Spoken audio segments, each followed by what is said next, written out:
Hello guys. Storing your yams actually begin with this process, and the process of harvesting.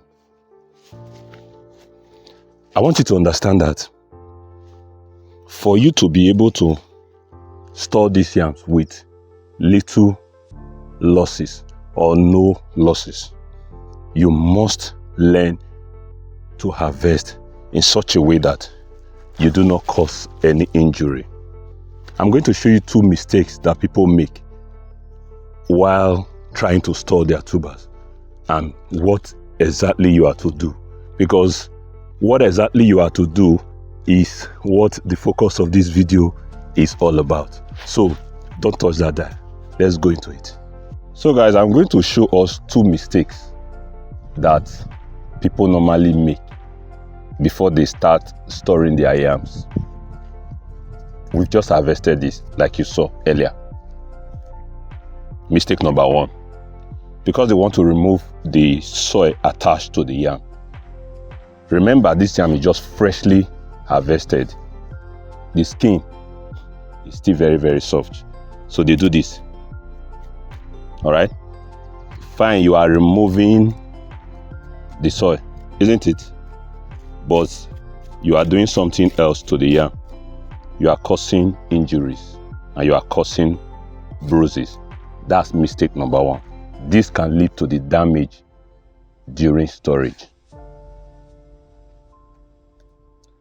Mistake number two, because you want to make the yam fine.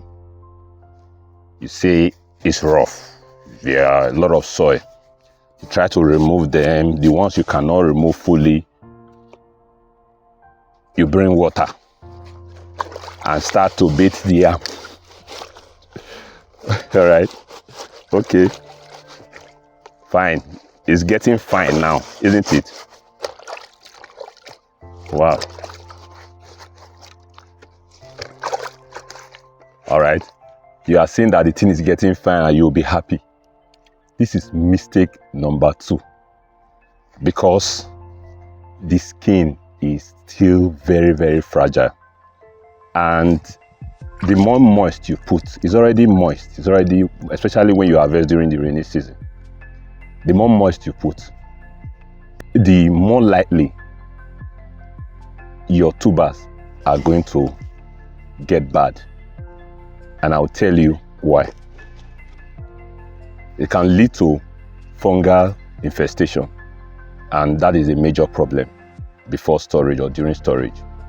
The question now is, if you are not doing this, and I'm saying that you shouldn't do this either, what should you do?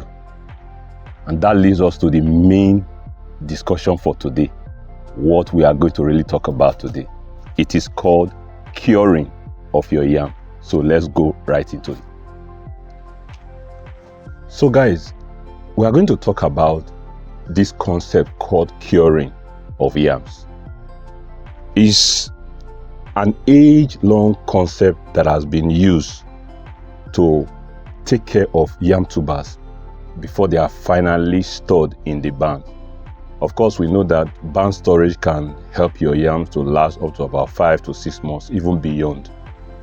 But this is the crucial stage where a lot of people lose their yam tubers. You can imagine after working for about 6 months, 7 months, 8 months, and at the end you lose a whole chunk of all that you have labored for all these months. So the process of curing is that first 4 days to about 1 week post-harvest. What you do in these days matters so much. And so that's what we are going to be looking at. What is curing? It's actually the process of healing. It's actually the process of healing of your yam tubers. Because during harvest or even handling, there could be some form of injuries. And of course, you know that at that particular time of harvest, like we have showed earlier, the skin is very, very fragile, very, very soft. Any little thing can just make it get broken. Now, the process of curing will help the skin to be very tough. and will help wounds in the yams to heal. There are three basic types of wounds. The superficial one, the bruises, then deep wounds. The superficial and the bruises usually are taken care of mainly by this curing, although the very deep wounds may not be taken care of by curing. So if you have such tubers where you have very large injuries, you could separate them, because those may not be meant for storage, because no matter what you do, they will still get infected by fungi, and that is very, very crucial. So what is this curing really all about? It's actually storing your tubers in an area where they can dry out for some time, about 4 days to about 1 week.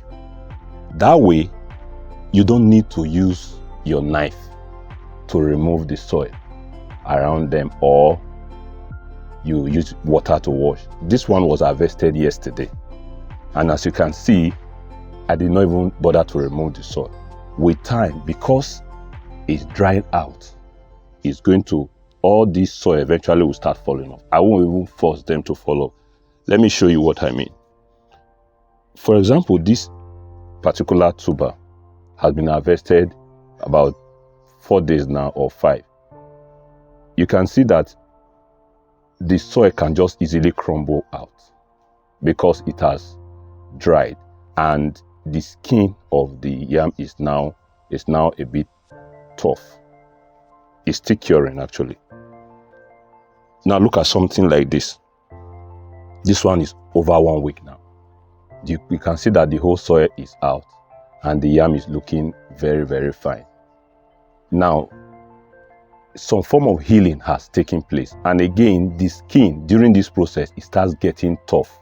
I'm going to just put a few terms because there are some physical and biochemical reactions actually taking place that you may not really know about, but I'll just put some few terms in this video now so that you can check it out later and you understand better what I'm trying to say. So this yam has been cured. Now, the process of curing enables us to also sort out the yams that can go to the barn and those that are for immediate consumption or for sales, as it were. Because if you take a particular tuber that was not properly cured, that is infected with fungus, at the end it will get rotten or get destroyed. Or if you even take tubers that were deeply injured, for example, like this tuber, it looks fine, it seems as if it has cured. Yes, but I have one very deep injury here. I wouldn't want to store this because no matter what I do, that injury will get infected with fungus. It is easy once it is a superficial bruise, because what I do, if it is just a superficial bruise, the curing can help it heal. It will just get toughened and it will heal. But to even enhance that, I will just use ash and rub on that area. But for this kind of deep injury, I cannot really use ash to do this. So eventually it's going to lead to fungus infestation or fungal infestation. I'm going to have to either sell this now or I'll eat this one. So that is basically what curing is all about. But I want to mention something. What are the conditions for curing? Usually in the literature, it is said that about 32 to about 40 degrees centigrade under a humidity of about 85 to 95%.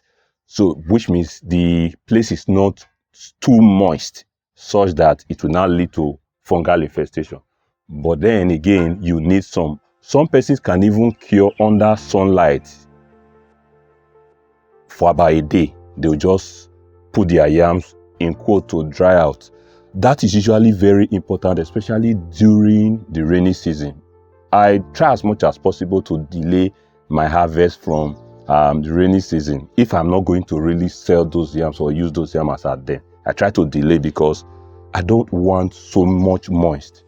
And once you are curing, don't cure in a wet place or in a very humid place. No, it will lead to the destruction of your yam. So I think with this video, you now understand that you don't just harvest and store in your barns. You leave for about 1 week. 1 week is fair enough. Some persons live as far as 2 weeks to be very, very sure that any tuber that is going to get bad is easily sorted out, because you don't take all tubers to the barn or for final storage. You separate after curing. A lot of people know so much about curing sweet potatoes, but they know less about curing yams. I want you to check out some more literature with this information that I've given you now, so that you will know that curing your yams before you store in the barn is very, very important. It's a very crucial procedure you must always do, especially when you harvest during the rainy season. It's very key, because during the dry season, some of them would have even started getting, in quote, cured inside the ground, especially when you milk and you delayed your harvest. You understand what I mean? Because we have posted videos like that previously. But during the rainy season, make sure you always do this curing. You can see how fine my tubers are. Don't bother to scrape with knife, because if you do so, you injure the soft skin that has not been cured. And if you wash, it will even make it worse, because it will be very moist. And through those tiny places of injury, fungal infestation can lead to the destruction. So I hope with this information that I've given you, you will start correcting those mistakes. So we have so many videos we have uploaded concerning farming yams. So check our playlist and watch this video, and God bless.